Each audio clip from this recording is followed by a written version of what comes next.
Sabi noong bagong lipunan, sa ikauunlad raw ng bayan ay disiplina ang kailangan. Sa mga ganitong katagana kuha ni Marcos ang loob ng maraming Pilipino. Pilipino kasi ang unang magsasabing walang disiplina ang Pilipino, kaya nga ang bayan natin ay ganito. Pero nasubukan na natin ang diktador, ganito pa rin ang bayan natin. Nasa tao ba kaya ang problema? Partly pag-rebelde, pero partly din ang lakas ng ano dito na Diyos ang nagbabantay. Kung nagbabantay ang Diyos o nagbabantay si tatay, mag-behave tayo. Katatapos lang Holy Week, alam mo, isang medyo malakas din na belief dito sa kultura natin. Mula sa Good Friday, mula ng alas 3 ng hapon hanggang Linggo ng umaga, pwede tayong mag-misbehave. Ewan kung naririnig mo ito, no? Kasi patay ang Diyos. Walang nagbabantay.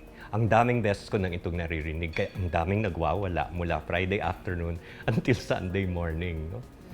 Ganun din tayo sa traffic, di ba na? Sige, titigil tayo, titingin tayo sa traffic light, tapos titingin tayo kung ay may police, behave tayo. Kung walang police, diretso. No? Isa-isang binalikan ni Professor Mike ang iba't ibang panahon sa ating kasaysayan. Ano kaya ang disiplina nung panahon ng Kastila? Ang magagamit lang natin ang sinusulat ng mga fraile. No? At itong masasabi natin, hirap na hirap ang mga fraile sa Pilipino. Sabi nila na, ayan, pagkaharap mo, masunurin, pag nakatalikod, kung ano-anong ginagawa. No? So, puro reklamo sila. No? And of course, ginagamit nila pang justify din na kailangan turuan ng relihiyon, turuan ng sibilisasyon, kasi hindi nga tayo sumusunod sa mga batas nila. No? So ito ang makita natin sa mga sinusulat ng mga Kastila. Pagdating ng mga Kano, ganun din ang reklamo ng mga Amerikano, no? Na ang hirap-hirap magdisiplina dito sa mga Pilipino. No?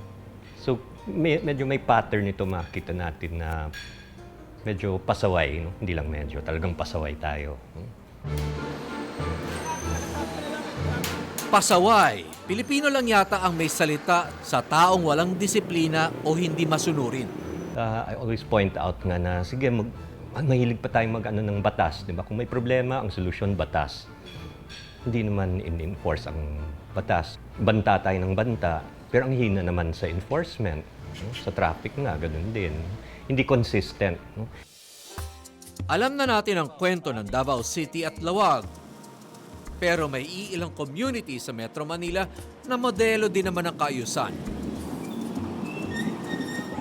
17 years nang ipinatutupad sa Barangay Holy Spirit sa Quezon City ang waste segregation. Ito po yung hindi nabubulok. Ito po yung nabubulok, nakabukod. Lagi namin po yung ginagawa. Yan ang balat ng gulay, balat ng prutas, magkakasama po yan sila. O, dito lang po sa tabi yung nabubulok para makita nyo. Ina-announce po namin yan, mini-meeting ang mga tao, may megaphone, kasama purok leader, kasama ang asosasyon, pero sadya pong matigas ang ulo ng tao. Napakatagal, para kang sirang plaka, paulit-ulit, miya't miya. So hanggang sa loob ng 6 na buwan, napasunod ko ang mga tao doon sa sistema pa lang, system pa lang. From 22 to 20 trucks a day. Dahil sa segregation, recycling, kaya ngayon ang basura na lang namin, maximum 10 truck. Ang basurang hindi pinaghiwalay, hindi makokolekta. Importanteng maintindihan ng tao na ang mga ordinansang gaya ng waste segregation ay para din sa kabutihan nila. Importante ring malaman na may tiyak na parusa sa mga hindi susunod. Pero nasa interes man ito ng taong bayan, mukhang hindi interesado sa waste segregation ang mga pamayanan ng Metro Manila. Mas maraming basura, mas maraming biyahe ng dump truck, mas malaking pera. Kahit sabihing nasa ugali na ng mga Pilipino ang pagiging pasaway at nasa sistema ang corruption, pwede pa rin naman daw itong magbago. Kaya natin nasusustain ito para akong sirang plake. Alam mo, ang tao kailangan pag may tinuturoan ka, ang iniisip ko, ang tinuturoan ko ay isang bagong silang na sanggol na hanggang hindi iyan gumagapang, lumalakad, tumatakbo, nakapagsasalita, at nakikipag-usap, huwag mong bibitawan. Ganon kahirap mag-develop ng tao. Because yan ang tawag na norm, no? Kung anong normal. Sa atin ang normal kasi ay naghahagis ng basura. Ang Singapore, alam mo, naabutan ko pa yan. 1960s pumunta ako, mas marumi pa sila kaysa Pilipinas. Kaya ang dami nilang ginawang batas, pati sa elevator, puno ng chewing gum, puno ng ano. So nag-ano sila ng batas at napaka-stricto sila. Sabi ni Professor Mike, hindi na natin kailangan tumingin sa Singapore. Dito lang sa atin ay marami ng success stories. At hindi rin naman kailangan palagi kamay na bakal. Pwede din daw daanin sa paligsahan para magsikap ang tao. Sa Luwag City halimbawa, may pa-contest taon-taon sa pinakamalinis at pinakatahimik na barangay.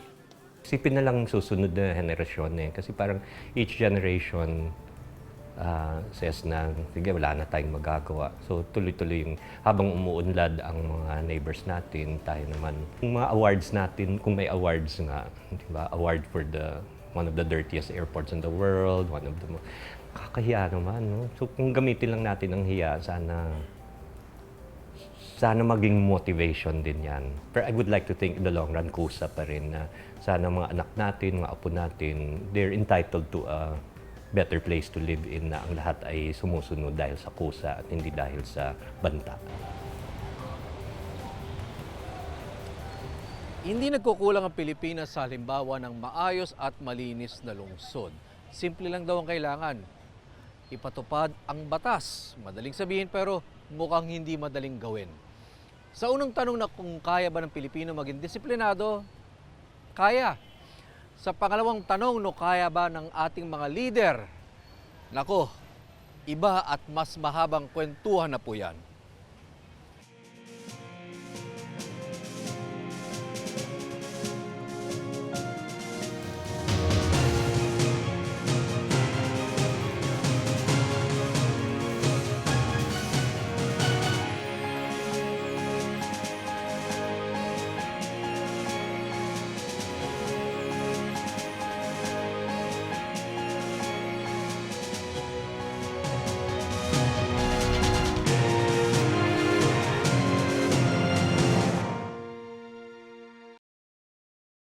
Be sure to come back. News 5 everywhere. Copyright 2015.